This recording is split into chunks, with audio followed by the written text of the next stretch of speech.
trying to get fed.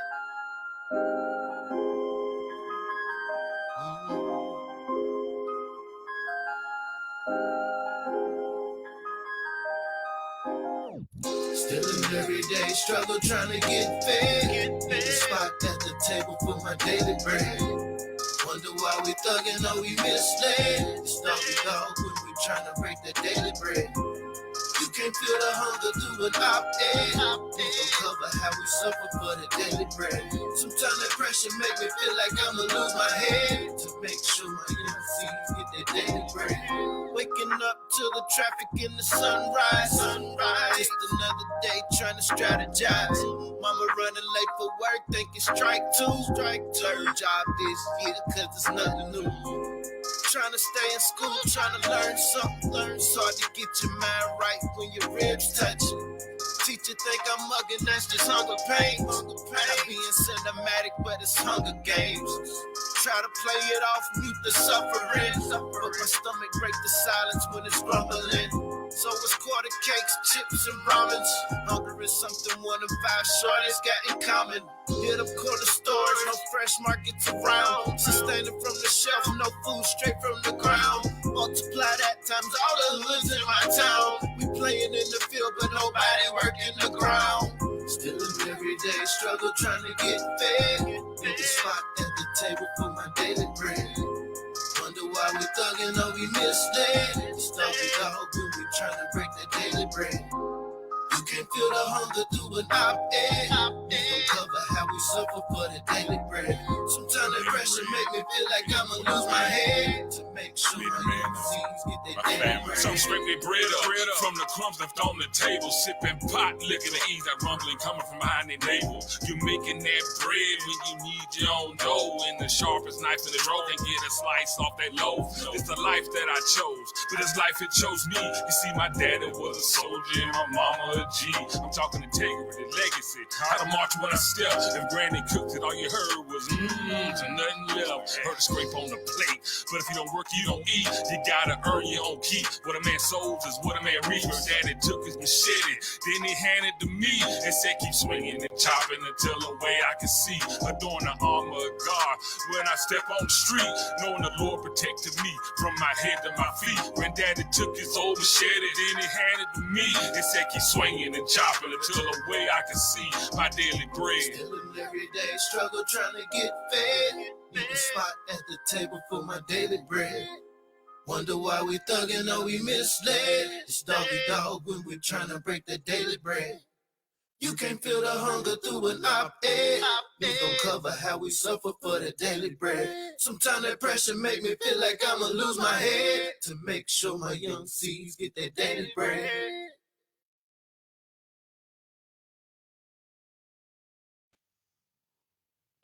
What's going on? What is growing on? What is growing on? Welcome back, B1AG family. We have for another episode of Daily Bread. Here at B1AG, we focus on Black agriculture as it pertains to agricultural production, education, marketing, health, food, nutrition, and economics for the Black family, as well as the Black community. Today, we're going to talk about the interesting connection between food and war. There is a war going on. We're fighting against food insecurity. We're fighting for healthy foods. We're fighting for non-scientifically engineered or altered foods. But this food and agriculture, it does have interesting roots in war and also in how food is used in the control of people.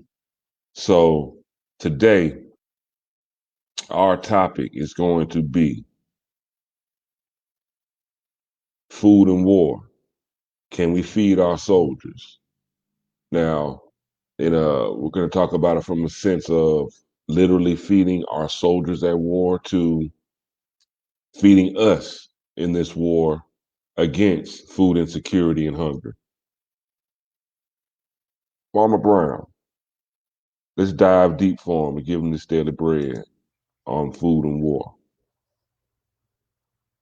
If you're talking bread, grow the wheat to make the flour.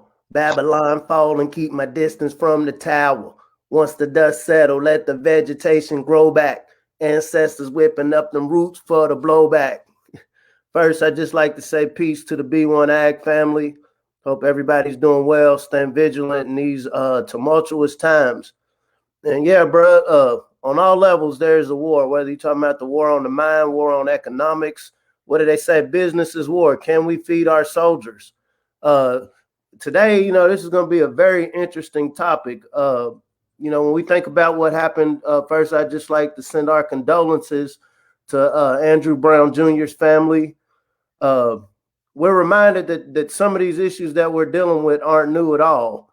And shortly, we're going to discuss. There were some people who've had this idea that maybe to get this group of people to stop addressing their grievances publicly, will cut their food stamps, will cut their means of eating. A few episodes back, we were discussing how Frederick Douglass was talking about how food was used as a means to keep people in place, as a means of control. And so I definitely look forward to deep diving into this. We're definitely going to have to point out through historically some of the most notable war generals understood very well. Okay, you can have the best cannons, you can have the best infantry, but if you can't feed your soldiers, your campaign is useless. And what do they say? You're loyal to who feeds you.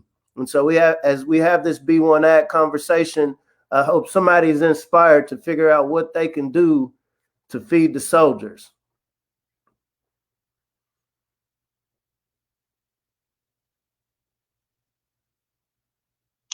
Now, before we get into this video, definitely have to do, the house cleaning, which is copyright disclaimer under Section 107 of the Copyright Act of 1976. Copyright disclaimer under Section 107 of the Copyright Act 1976, allowances made for fair use for purposes such as criticism, comment, news reporting, teaching, scholarship, and research. Fair use is a use permitted by copyright statute that might otherwise be infringing.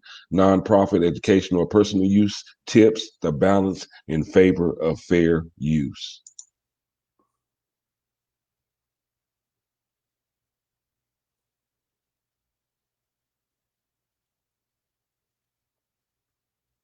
Who went on the radio and said it's a great idea to take away welfare benefits from the parents of children who decide to protest, like, for example, food stamps. I have the audio for you. These are the Republicans who claim to defend the Constitution, saying, hey, you know what? Here's an idea.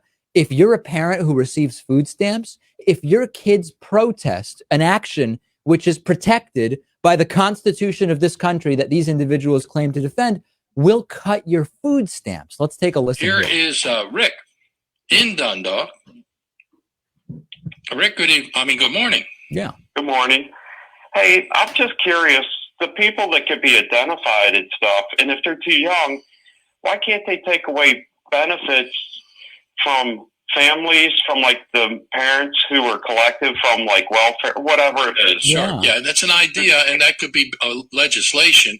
I think if you could make a case that there is a failure to do proper parenting, right, and allowing this stuff to happen, is there an opportunity for a month to take away your food stamps or to take away, but it's a form of punishment where I'll tell you, it'll never get past the legislature because it seems a little bit harsh. Yeah, it does seem a little bit harsh to say, oh, your kids are protesting? Yeah, no food for you. That seems a little bit harsh, Lewis, I think. I love this. Someone who is very active politically, seeming to have no understanding of the Constitution or our most basic freedoms. Like just extrapolate this and imagine what the country would be like if this guy decided everything. Yeah, a Republican wants to use the protests in Baltimore as an excuse to hurt poor people even more, and to do it on the basis of a constitutionally protected activity, peaceably assembling. There's a long track record in Baltimore of policy, of systemic police brutality, ignoring the plight of the poor. People decide to activate, right? After the death of Freddie Gray, after an apparently illegal arrest, as we've now learned, almost all peacefully exercising their constitutional right to assemble. And a Republican says, let's take away the welfare benefits from parents of the kids who might be protesting. What happened to supporting the Constitution above all else?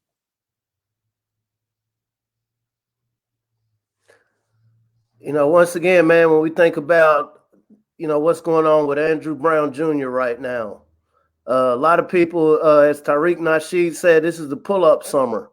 A lot of people, are getting to the point where, okay, how much longer are we going to keep, just sitting back waiting for due process? I do believe we're a nation of laws, however you want to label this nation. But we also have to look at the existential piece of how we survive as a community, and that's feeding ourselves. This was back in 2015. This is before Donald Trump. And this concept is, and so he was right. I doubt there will be any legislation anytime soon in our lifetimes that would actually cut food stamps for protesters.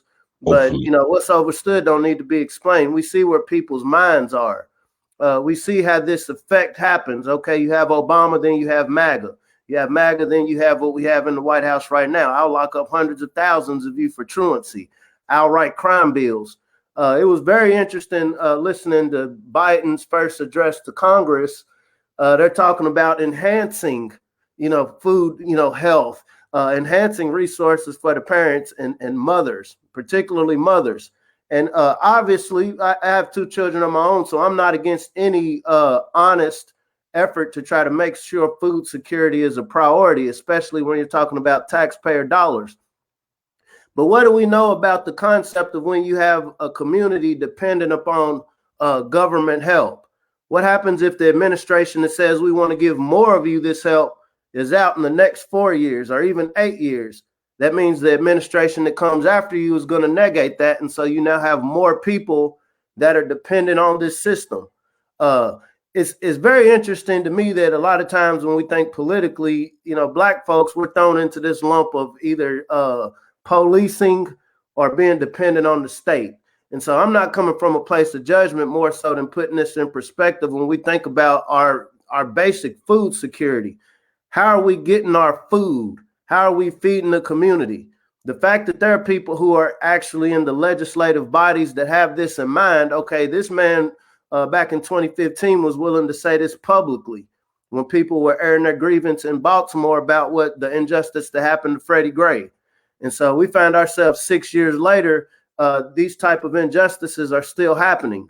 And so I think as the B1AG family, as we're thinking about 2050, when we're supposed to reach zero wealth, what are we doing to make sure, regardless if people have these nefarious thoughts in their mind about how to put us at heel, how to tame us, what are we doing as a group to incentivize a better solution? And real quick, as we frame this conversation, I want to read an article. So Napoleon Bonaparte, obviously there were more, B1 war generals who had been successful for millennia. But, just like you, when we come up in school, we're told about Napoleon Bonaparte. This is where the little man complex comes from. But historically, he was a successful war general. But kind of tying this in what we're talking about today, because this is B1AG. We're talking about agriculture, food security. Napoleon understood a long time ago, okay, if you're going to have a successful campaign, you have to feed your soldiers. And so in 1795, Napoleon actually put up a bag. But in 1798, and so I'm going to read a quick paragraph, and I want to tie this in literally and metaphorically with the B1AG community to just kind of stoke some thoughts. In 1798, Napoleon's Egyptian misadventure was launched with such speed and secrecy, there was no time to even issue water canteens. We know the water is becoming an issue now. As a result, the 55,000 strong army had to endure a 3-day march from Alexandria to Cairo through burning sands in European uniforms and carrying heavy armor. Assuming they would be able to forage like they had in Italy and other successful campaigns, many had thrown away their hard biscuits. This word biscuits keeps coming up. Scores died of heat and thirst, while others, driven mad by hunger, thirst, sandstorms, and Bedouin attacks, simply put a bullet through their own brains. When the army reached the Nile, there were neither food nor food. There was neither water nor food. And the furious and bitter men went on a killing and shooting rampage.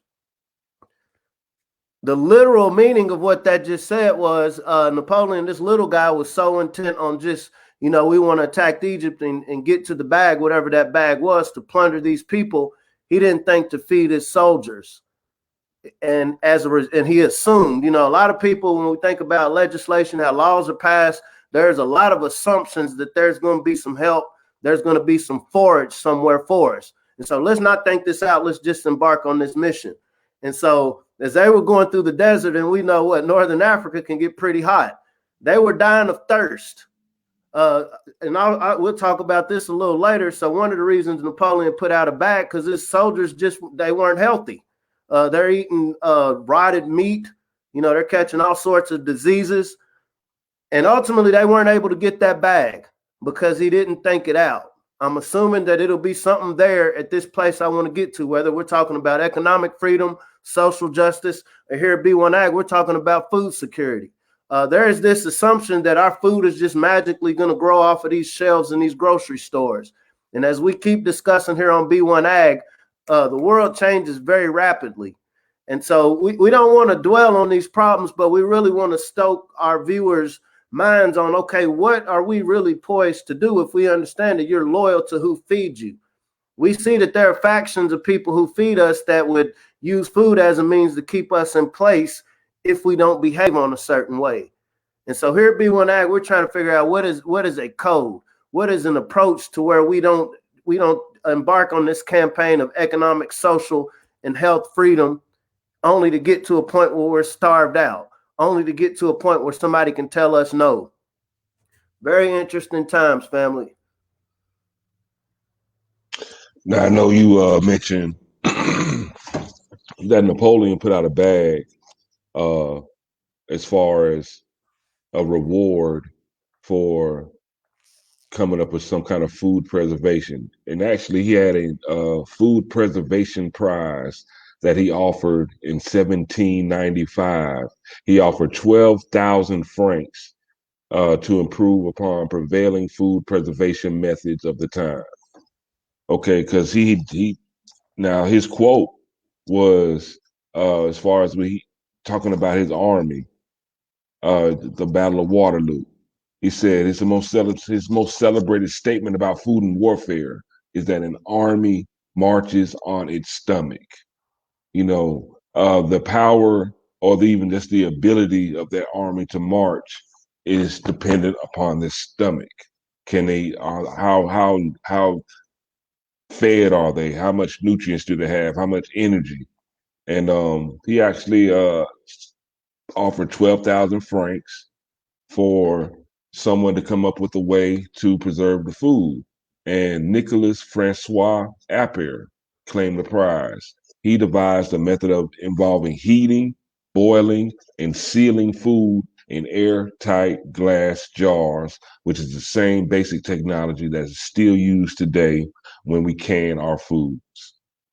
So agricultural technology, it's very important. Technological, even if simple, basic technology being applied to agriculture is very important as far as sustaining our life. And these ag tech innovations are continuing today. Now they're coming up with robots that pick apples. Like they're picking an apple every 7 seconds. And if it's a robot and they're picking an apple every second, like with humans, it's going to be a steady 7 seconds, apple. And they can do that all day. So as far as innovation and being able to pick more food, you don't have to worry about workers getting tired and things of that nature, or even COVID, or any kind of disease, or they're robots. They're going to go, and which is great because food production is at a high demand, and we need to be able to fill that demand. But at what cost? With these robots doing all this work, where are the jobs? That's less jobs for us. And we were just talking about in Compton, They're building a big vertical farm. They condensed 700 acres of food basically into a 95,000 square foot warehouse.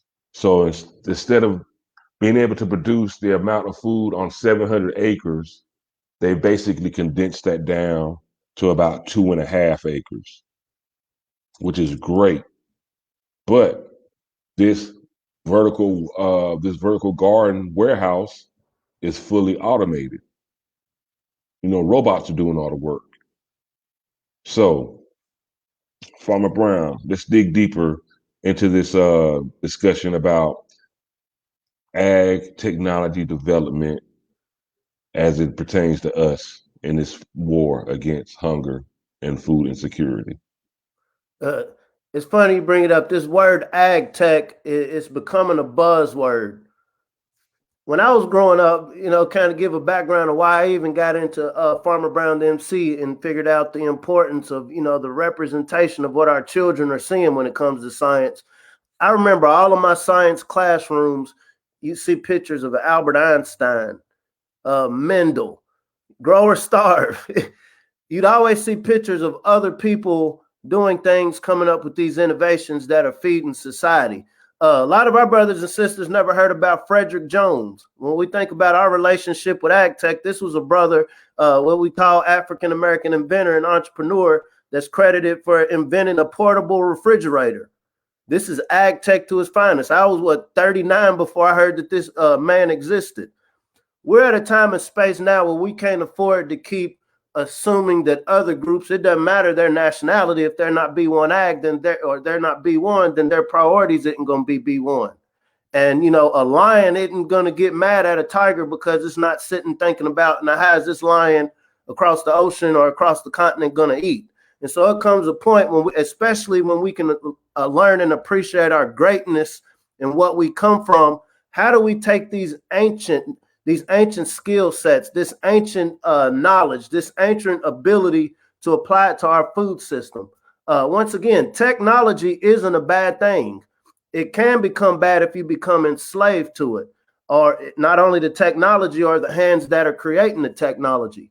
The thing in Compton, so we realized strategically speaking, so we know that what'd you say, 2-acre facility was able to create 50 jobs. Well, we know there's 44 plus million of us. I think it's a lot more, but at least 44 million of us in what we call North America. Okay, everybody doesn't need jobs because we have a significant elder population that needs to eat. What do they say? Respect your father and mother that your days are longer. We also know that we have a large young population who's not with the shit. You know what I'm saying? These are the young people, when we think about this Baltimore dynamic, who's like, okay, we don't like what just happened. We're going to go out here and turn up. And that's great. We definitely need a faction of ourselves that have dropped that fear and are going to go out and speak up. But we also need a faction that's going to be able to feed the people. Because once again, okay, I'm going to come and piss you off. I'm going to come let you know how angry I am at you.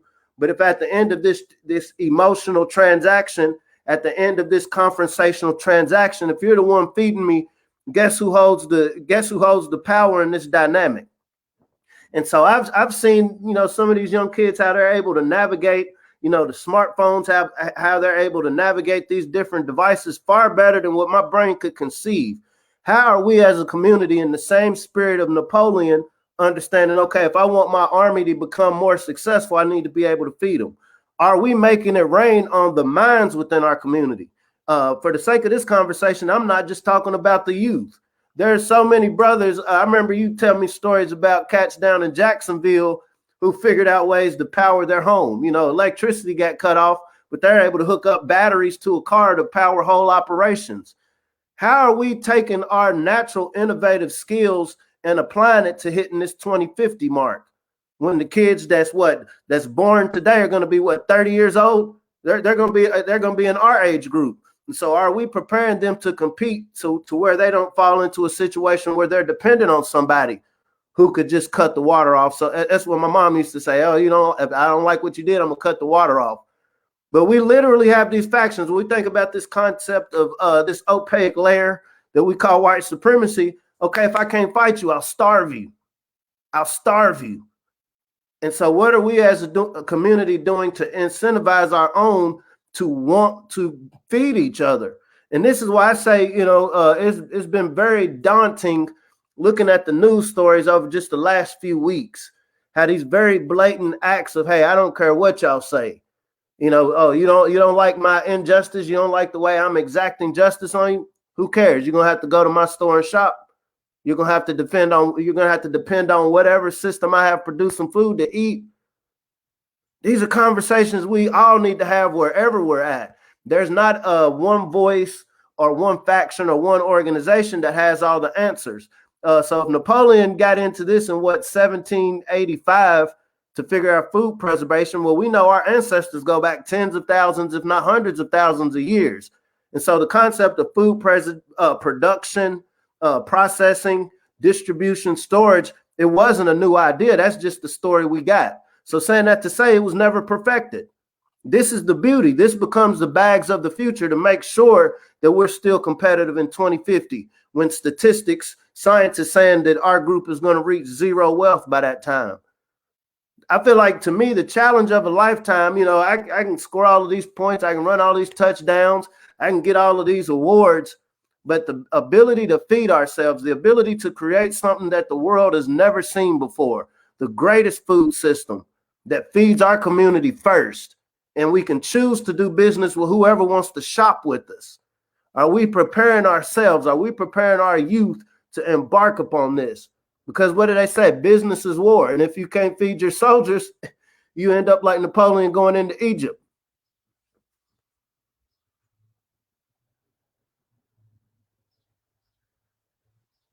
So B1 family, what are you prepared to do? Are you ready for war? Are you ready for this food war? Because it is a food war going on. And in the B1 families neighborhoods, we're inundated with fast food.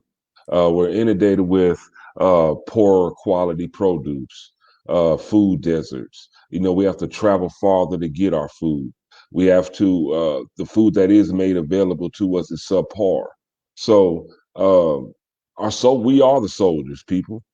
We are the soldiers. We're the ones fighting. If for anything, just fighting to live. We're fighting to live. What are we prepared to do? This agriculture these innovations that are happening with technology. They're great. They really are great, but they do come at the cost of a lot of jobs.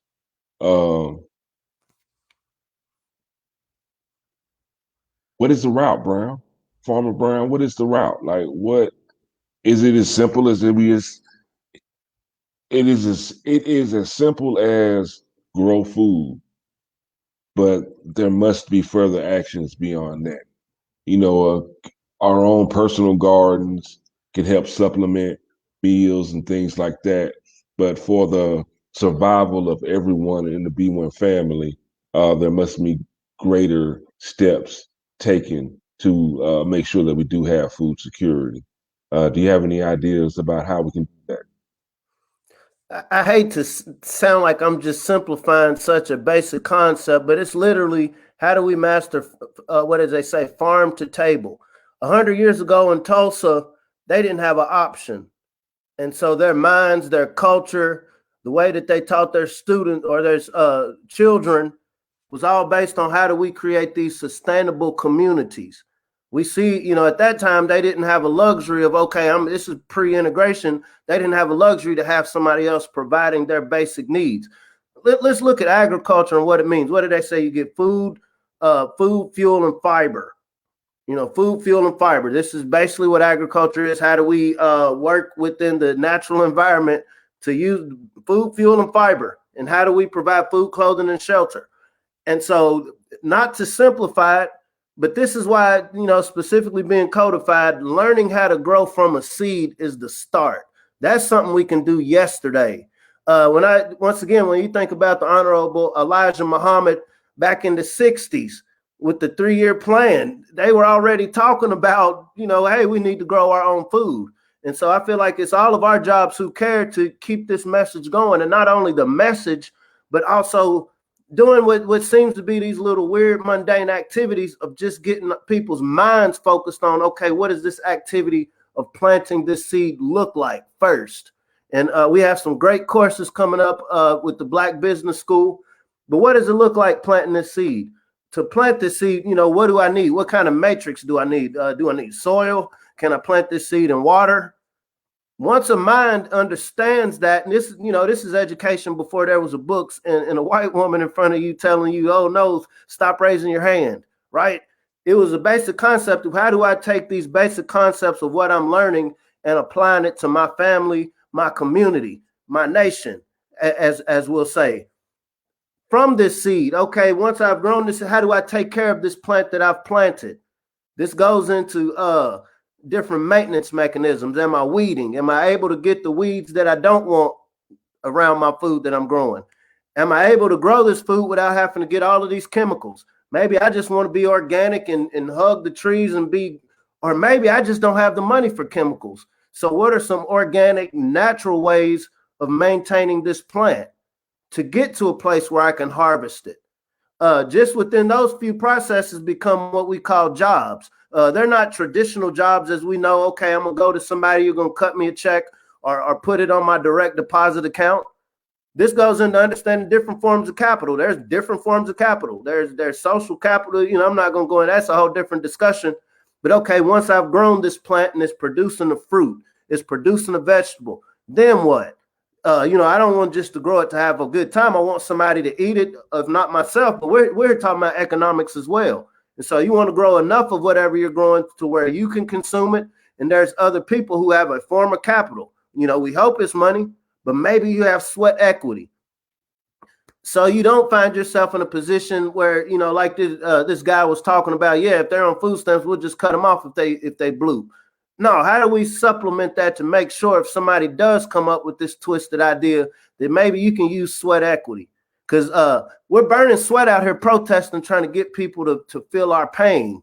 That same amount of sweat, caloric energy, energy return on investment per the amount of energy I'm going to put into this activity to get from point A to point B and then get back to point A, that I gain something.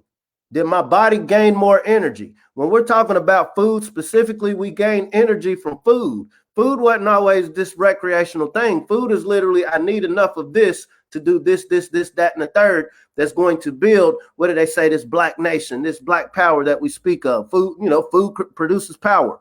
Okay, so once again, I have this fruit, I have this vegetable that I've grown. I need to get it to somebody. And maybe I'm 50 miles away from them. Maybe, okay, when they're ready to pay for it or ready to consume it, it might be a few weeks from now. And so this ties into the concept of logistics. This ties into the concept of distribution. Do we have central hubs within the B1 communities around the country? As above, so below. Just like we need these within our neighborhoods to make sure Miss Jones gets some food and she's not going hungry, waiting on a truck or something to come to her. Making sure the young children aren't completely dependent on school lunch that we saw over the last year. Schools get shut down. And what happened? A lot of our kids went hungry. And so since we see that these are problems, and that's why I say I hate to simplify, but understanding these processes will do something to your brain to get your brain going on, okay, how do I solve this solution? Because there's a big trick going on with our minds right now, getting us focused on asking something else to do something as opposed to us coming within ourselves to solve these problems. Because these are challenges that our ancestors figured out a long time ago. Okay, so I've distributed this plant, this vegetable that I grew to the people that needed it. How do I store it? Like I said, and so this goes back to Frederick Jones creating the portable refrigerator. Well, we know that right now there's a pool on natural resources. And you got to know that nobody in what we'll call the opaque layer is going to be like, okay, I know everybody's hungry, but let me focus on everybody else first. That's not going to happen, y'all. It's not going to happen. But we also know we have the capability. We have the prowess. We have that black magic to create every system that we're looking to somebody else to create for us. And so once again, as a community in the mind state of Napoleon, I hate to use Napoleon as an example, but most of us, that was what we got in these history books. He understood to throw a bag out there. I can think of a lot just in my life journey. I can think of a lot of bags that's been thrown my way to do something, whether it's hustling, whether it's doing music, ball. We incentivize these young boys especially to go into sports. We know in North America there's a little over 11,000 professional sports jobs, and so I'm not against the sports, but I'm saying okay, because I used to have these coaches. I used to be pretty fit in the day when it comes to sports. And so there's these OGs that we look up to that'll incentivize us, get us the shoes, get us the outfits, ride us around, show us the ropes, right? Can we have these same OGs to evaluate, okay, since I realize I got these young people's minds, I realize that they respect my word, let me also throw this in here. Bro, I want you to get good at your craft. I want you to get good at your sport. And if you're successful, here's something I want you to think about investing in. And don't just invest in it just because it's cool. I want you to know what it is. I want you to know that you're feeding people. I want you to know that you're creating something that's going to help people get their own power. So nobody's beating on your door asking for charity. Once again, we got to be very practical. Who is it that we listen to? A lot of us respect the bag. This country was built on agriculture. It was built on agriculture, and it's been sustained through manipulating natural resources. You can't get around it. When we talk about stocks and commodities and raw goods, this is where the bag is coming from. I hate the thought that we would spend another second asking somebody to stop doing something that's worked for them. Here we find ourselves, 400 years? I do believe the curse is up. We're just seeing the residual of a bitter dog in a corner. But none of that has to do anything with our responsibility as we walk through this proverbial wilderness. I don't want to get biblical, but when we think about the Bible, what do you think that they were doing when they left Egypt in the wilderness? You think they were just sitting around, waiting on something to come and help them? They were innovating. They're like, okay, hey, man, we're not in Egypt no more. We was used to Pharaoh's men, henchmen or whatever, coming down feeding us. But now that they're not here, what do we do? And so according to the Bible, what had to happen? A whole generation of them had to get wiped out because their mindset was based on, okay, I can't eat unless Pharaoh's giving me these butter biscuits. I can't eat. And those become dangerous people. Right now in our generation, our layer, we have the benefit of the mistakes and successes of the past. And so the degree that we're able to learn from these lessons, and not only learn from them, but apply them, because we're in a beautiful moment right now. I don't even have a frustration. I have this anxious, it's not anxiety, but it's anxious to know, like, man, the playing fields will not be this level for a long time. We here at B1AG, we want to dispel this notion that the B1 family is going to be at zero wealth by 2050. I can't accept that as cool. I can't accept that as that's going to be a reality for whoever comes after us. And I'm very well aware that our ability to feed ourselves, our ability to master the art of storing food, our ability to remix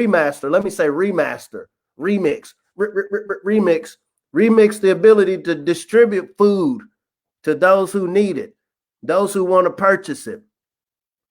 How do we stoke in, for those that are just into investing? They might not really want to grow anything, but they want to invest in something that's going to bring them a yield, right? As the world grows, people will always need to eat. And you're right. Man put a price on what was freely given. This world produces everything we need. The degree that we're able to value one another. I just want to see my brother and sister live to the next day. I want to make sure these young folks are able to compete with whoever they're going to compete with in the decades to come. This isn't a week-to-week thing. This isn't an administration thing. This isn't a left or right thing. This is maintaining B1AG, and it ain't just surviving, it's thriving. And we have this opportunity simply by going black to the garden. And I hope I didn't talk your head off, bro. But this can be a very simple thing, and it goes back to the way what is it? Social marketing.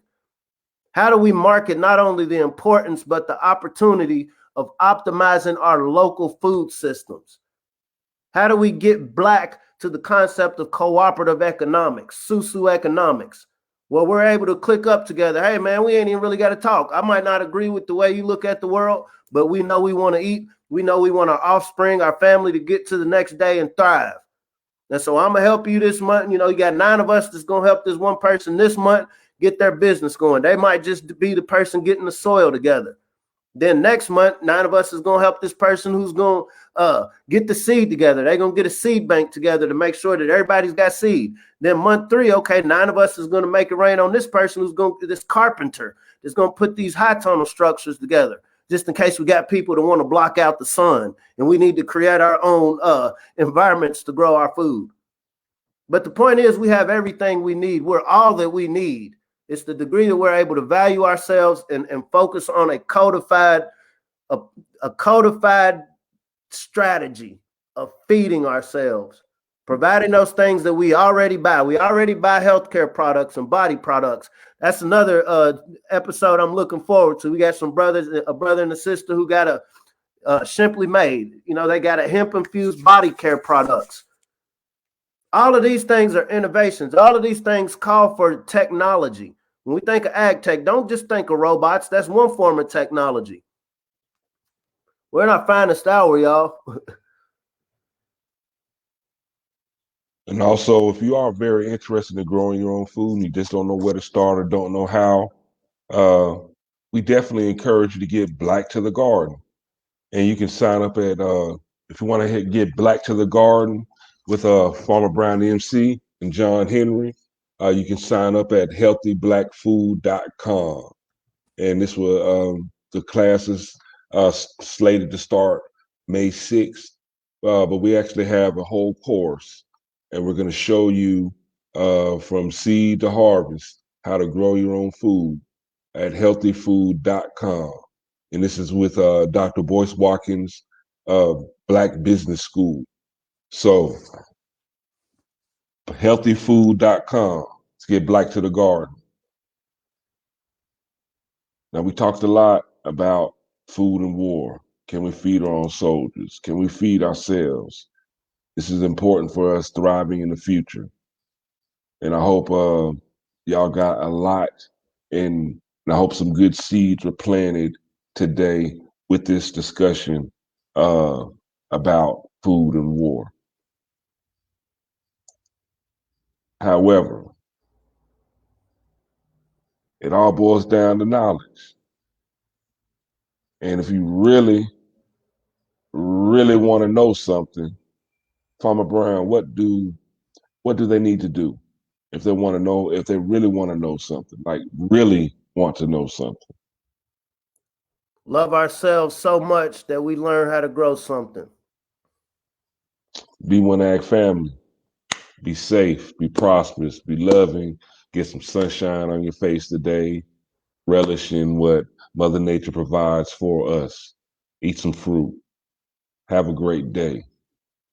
Until next time, to the next Daily Bread podcast, we'll be here waiting for you. Peace.